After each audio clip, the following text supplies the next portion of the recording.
treatments to limited PE during heat waves.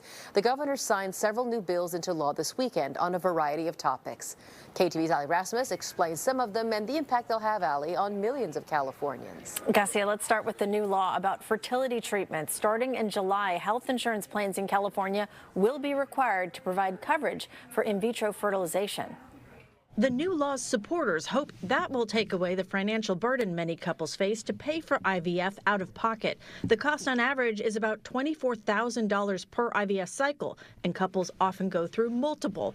The new law also expands the definition of who can qualify for infertility IVF coverage to include same-sex couples and people who are single. I think we should have comprehensive health like other nations do.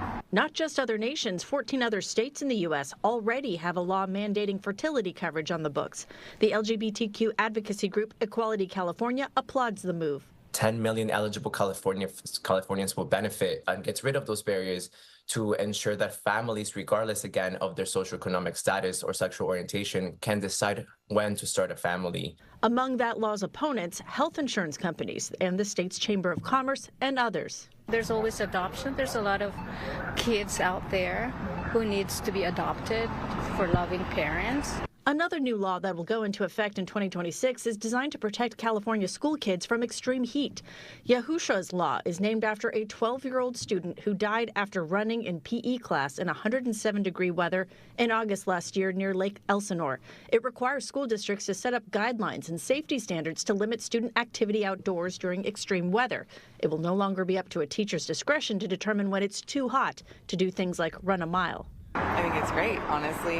At my school, the blacktop gets really hot, and so we've had a discussion before about how the blacktop gets quite a bit hotter than the air outside, and so it makes good sense to have them take breaks, get water. Signing those bills while rejecting others, Governor Newsom vetoed a bill to regulate artificial intelligence.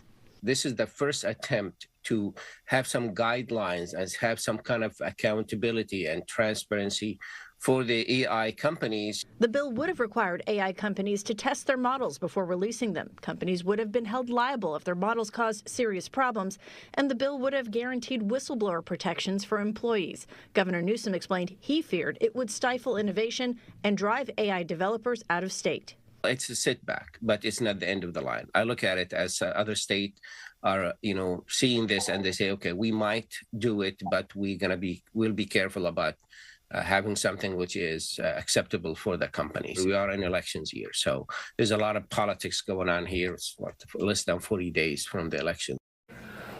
And in the meantime, there are hundreds of other bills the state legislature sent to the governor this session. And today, the end of the day today, is the deadline for him to sign them into law. Back to you, Garcia. Ali, thank you.